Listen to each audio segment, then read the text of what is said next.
This video is sponsored by Card Kingdom. You can visit their store by using my referral link in the description below.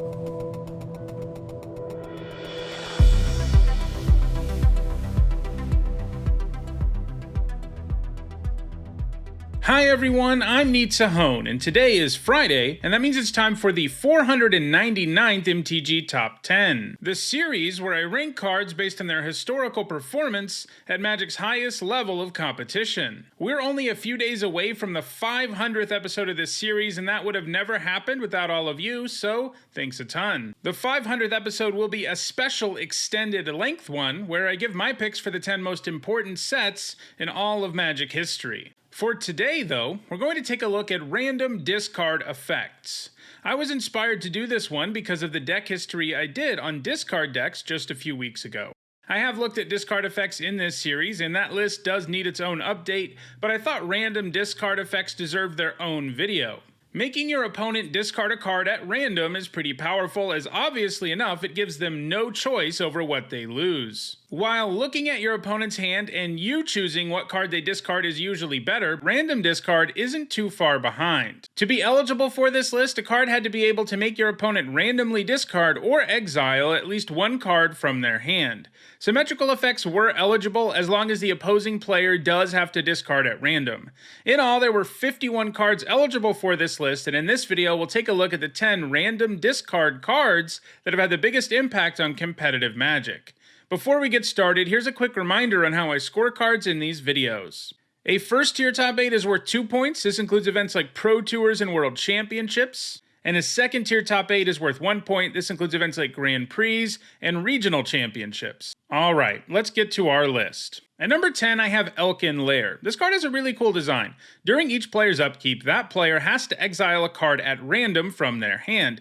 Then they have until the end of their turn to play that card. If they don't, the card goes to the graveyard. So sometimes players don't actually lose a card from this, but it can significantly disrupt their plans because they have to use the card that gets exiled at random or they lose it, and sometimes they won't even have a choice. It was played as a sideboard card at the Mirage Block Pro Tour, which was an event dominated by Bloom Drain decks, which ran only a single copy of Drain Life as their win condition. The deck needed to get its combo online and make a ton of mana and draw a bunch of cards so that the Drain Life would do the job.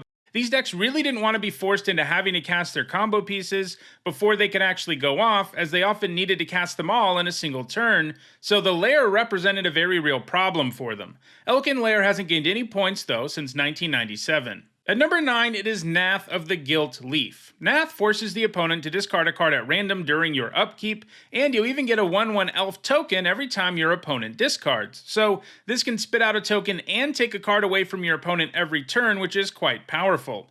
Nath was played in standard, the Rock decks, which were essentially black-green mid-range decks.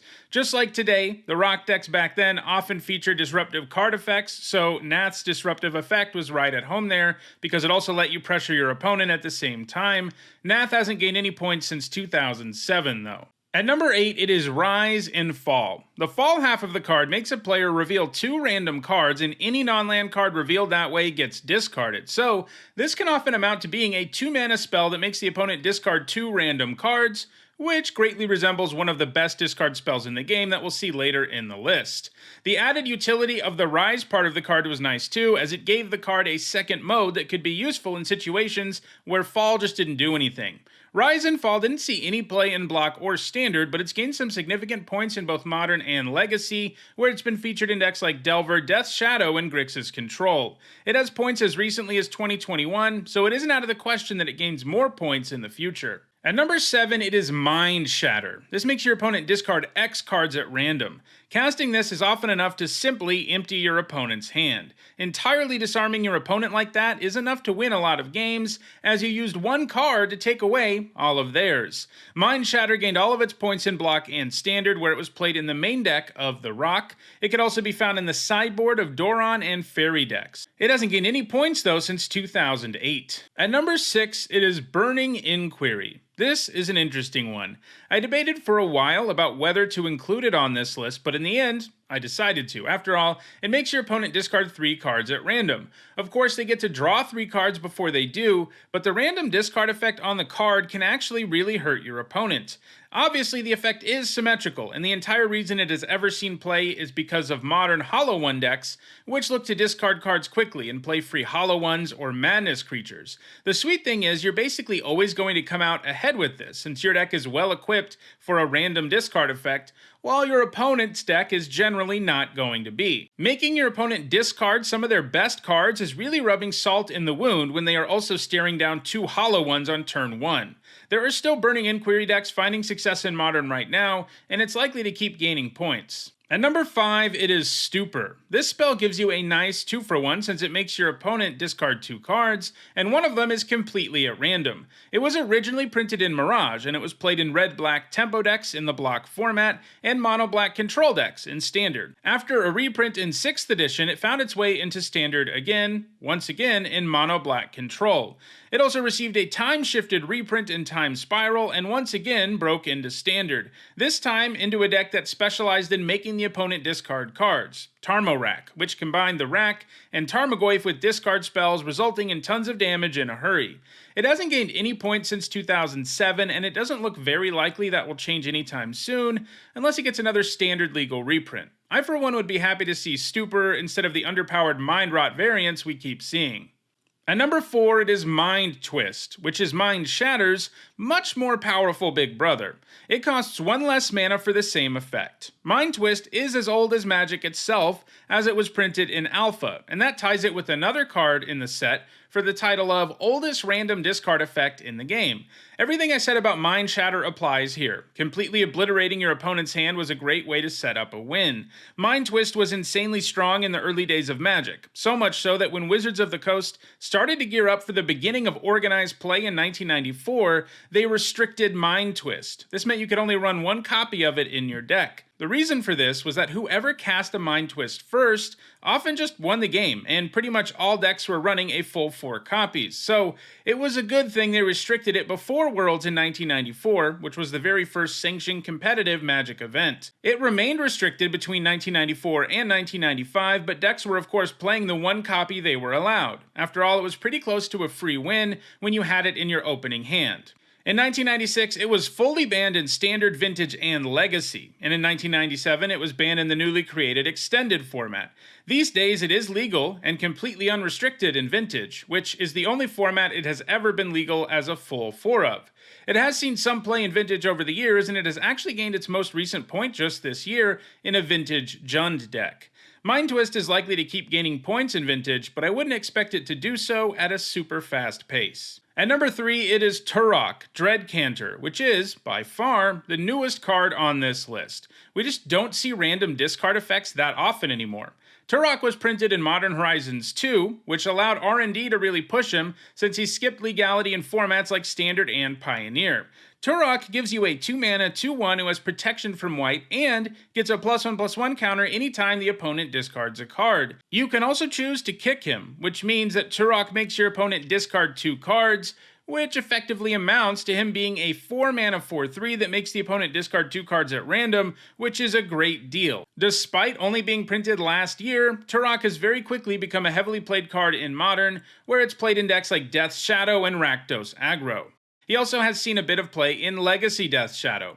Really disrupting your opponent's plan while adding something significant to the board is great, and Turok is likely to keep gaining points going forward, which means he is very likely to pass the number 2 card on this list in the near future. And that number 2 card is Hypnotic Spectre. This is the card that's tied with Mind Twist for the title of the oldest random discard effect. This iconic 3-mana 2/2 flyer makes your opponent discard a card at random every time he does combat damage to them, which is devastating. This was especially true back in the day, as the stat line of a 3-mana 2/2 flyer was super efficient, making the Spectre one of the best creatures during the first few years of competitive Magic. His power was further augmented by the presence of Dark Ritual. Casting the Ritual and the Spectre on turn 1 usually meant your opponent had to have an answer right away, or they were going to lose.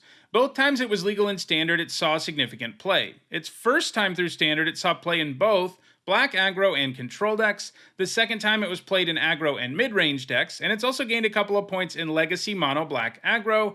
It doesn't have any points since 2007, and it's an interesting card to think about when we look at today's Magic. If it was reprinted in a standard legal set, I don't think there's any guarantee it would actually see play. These days, a creature has to do something upon entering the battlefield to be worth it, and a 2/2 for 3 mana that needs to attack at least once doesn't have one of those effects. Still, it's one of the most iconic creatures in the history of Magic, and it certainly deserves to be on this list. And at number 1, it's Hymn to Turok. This one probably doesn't surprise anyone. Obviously, this is the card that the legendary creature Turok references, who we saw at number 3.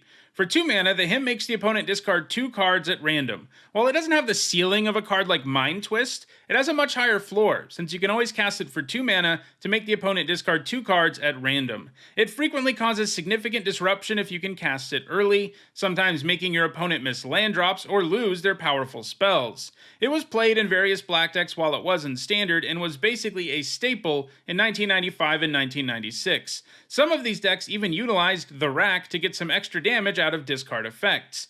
It was a little too powerful for Standard, with many games determined by who managed to cast Hymn first, and as a result it was restricted in Standard in 1996. It also saw some significant play in extended Necropotence decks between 1997 and 1998. For the last 15 years or so, the Hymn has also been played in Legacy since it's so effective at disrupting game plans. For a long time, it was mostly played in more aggressive decks in Legacy, as you generally want to cast this early and hope that the extra time that it buys you lets you do lethal to your opponent before they can get a defense together. These days, it's played in very different decks though, like Grixis Control and Dark Depths combo. Either way, the Hymn will continue to amass points in Legacy, and it's likely it will always hold on to its top spot on this list. So, those are the 10 cards with random discard effects that have been the most successful at Magic's highest level of competition. If you're interested in making your opponent discard cards at random, check out the description, where you can find a direct Card Kingdom link for each of them. If you enjoyed this video, like it and share it so that others can enjoy it too. If you want to make sure you catch future videos, don't forget to subscribe. If you want to catch up on the almost 500 other MTG Top 10s, you'll also see a playlist on your screen shortly. Thanks for watching.